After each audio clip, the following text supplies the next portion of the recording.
The State Department briefing from just a little bit earlier today. It was a little less than 2 hours ago that Secretary of State Colin Powell came to the briefing room to talk with reporters.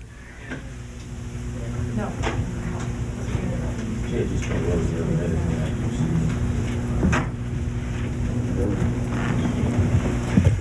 Good afternoon, ladies and gentlemen. I'll be brief today because of time constraints, and I have a phone call coming in just a few moments. So I'll give a short statement of just what we have been doing in the State Department over the last 24 hours, take a couple of questions, and I regret I'll have to leave.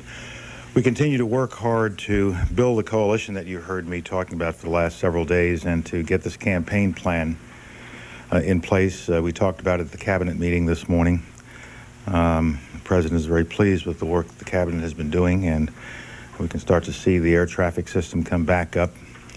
We begin to see the relief efforts picking up speed. We're very grateful for the resolution that has come from the Senate and the support that the Congress is giving to our efforts. It shows the United States as a nation, as a people, coming together in this time of crisis and showing our determination to move forward deliberately and decisively to deal with this particular incident as well as the broader threat represented by world terrorism. I have been in touch with a number of officials in addition to the cabinet meeting and the very moving memorial service that we just had up at the National Cathedral. Earlier in the morning, I spoke to the Foreign Minister of India, Mr. Singh, and was very pleased to receive an exceptionally strong statement of support from the Indian government, and we had heard that previously, but he confirmed it this morning. I've also had conversations with Portuguese Foreign Minister, the Saudi Foreign Minister, Moroccan, Tunisian Foreign Ministers, my colleague, Foreign Minister Tanaka of Japan. I'll be speaking to the Israeli Defense Minister in a few moments, and I have a call into the Syrian Foreign Minister. And this will continue throughout the day for me. But beyond that, we have instructed our ambassadors around the world to go in and talk to their colleagues in those capitals to let them know how serious we are about this and begin to set the stage for any other requests we might have for them with respect to what we do as we go forward. In addition, our regional assistant secretaries here in the State Department have been inviting in ambassadors resident here in Washington to discuss the situation with them and to receive any questions they may have and to pass on any guidance that we have available to them. As you know, we are waiting to hear from President Musharraf of Pakistan, and I'm quite encouraged that the Pakistani government is taking this so seriously and so deliberately, and our ambassador is waiting for a reaction from them.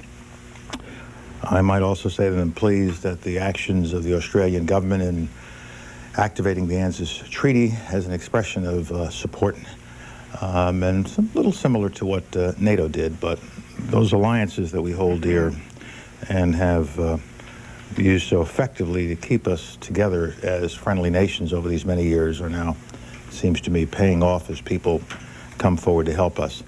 I'm also pleased that expressions of support we have received from countries such as Turkmenistan and Kazakhstan and others are coming in. I don't have all of them on my list or in my memory, and Richard Boucher will, in the course of the day, let you know who we have heard from and what kind of responses we have received from them.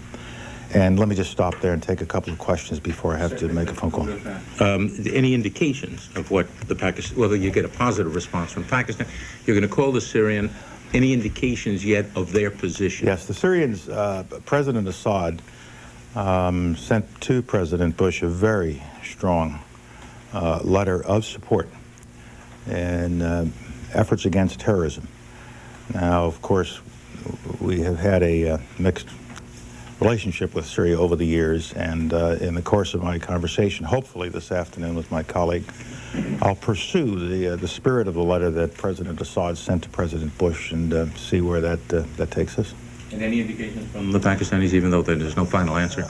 So far, I am very encouraged, but I think it's best that I do wait for a final answer. Mr. Secretary, Indian media says that that government handed over some maps to you today of guerrilla camps and and other training areas that Afghanistan is said to be using. Can you confirm that that's... I can't confirm it. I just don't know. Richard could chase that down for you, but I can't confirm it here. It wasn't mentioned to me in my phone call at about 9 or 9:30 or 10, whenever I had, or about 10:30, I guess it was, with the Indian Foreign Minister. Mr. Secretary, we've heard a lot, yourself and other cabinet members and officials say, as we reach out to countries and ask for help, you're either with us or you're against us. Now, of course, we hope that all countries are be with us, but if we ask for something from a country, we ask them to root out terrorism in all its forms, or to provide logistical or any type of other support that we need for any eventual military response.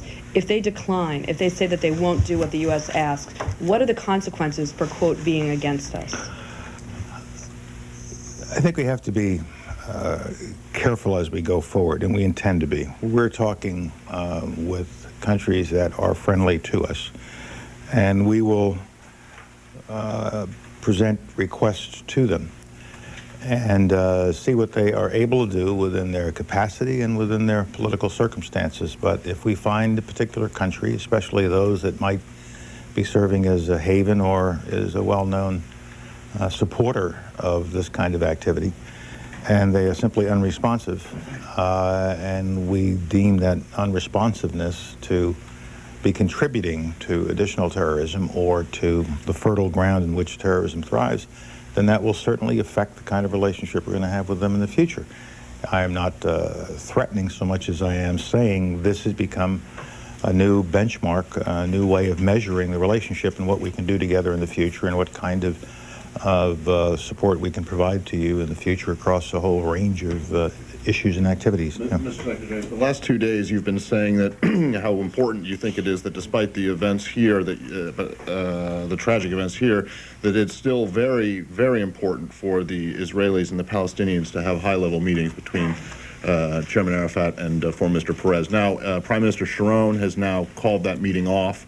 And secondly, you're speaking to the Israeli defense minister later. Are you going to bring up his comments that were quoted in an Israeli newspaper this morning, in which he said that the disasters in New York and here were a catastrophe for Arafat because the Israelis had killed 14 Palestinians since then and no one had noticed? I don't know what we'll discuss. I haven't seen those comments, but I know him rather well, and I'm sure we'll have many things to discuss, but I won't prejudge what I might raise or what he might raise and announce it before he raises it or I raise it.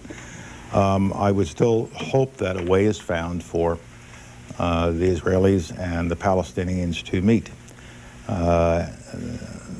When they meet is a judgment for them to make.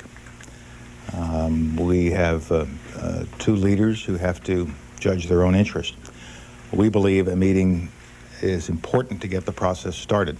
This conflict isn't going away, and I don't think it's going to be solved by continuing conflict between the two sides. So I hope that conditions will present themselves soon so that a meeting can begin.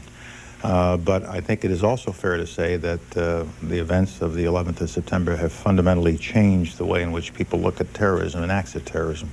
Secretary Powell, as your strategy to fight global terrorism begins to take shape, and as these international coalitions that you've been trying to build solidify, it's obviously a very different war that you're preparing to fight, in that the enemy is not in one country. Could you explain this to us? Yeah, I was raised a soldier, and you're trained. There is the enemy occupying a piece of ground. We can define it in time, space, and other dimensions, and you can assemble forces and go after it. This is different. The enemy is in many places. The enemy is not looking to be found. The enemy is hidden. The enemy is very often right here within our own country. And so you have to design a campaign plan that goes after that kind of enemy. And it isn't always blunt force military, although that is certainly an option. It may well be that the diplomatic efforts, political efforts, legal, financial, other efforts may be just as effective against that kind of an enemy as would military force be. And the point the President made this morning is that the whole cabinet's involved, and we're going to use all the tools and weapons at our disposal to fight this campaign and to win this war. I only have time for one more, and I apologize. Let me say, who haven't I? Go. Do you have a message for the Taliban? Yes. Did a vote? That's the question. All right. The message is, to the extent that you are providing havens, support, encouragement, and other resources to organizations such as the organization headed by Mr. Osama bin Laden,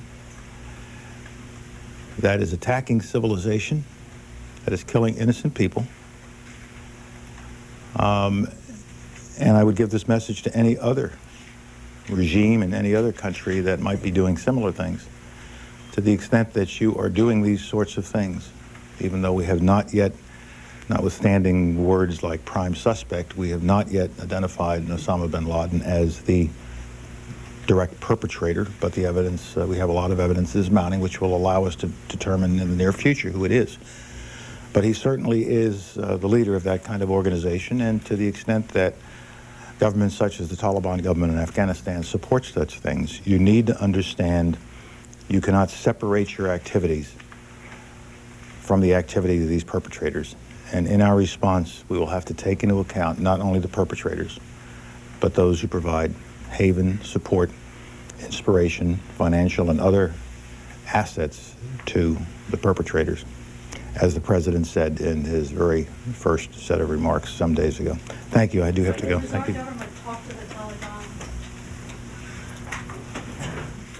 Secretary of State Colin Powell briefing the press earlier today about 2:15 p.m. Eastern.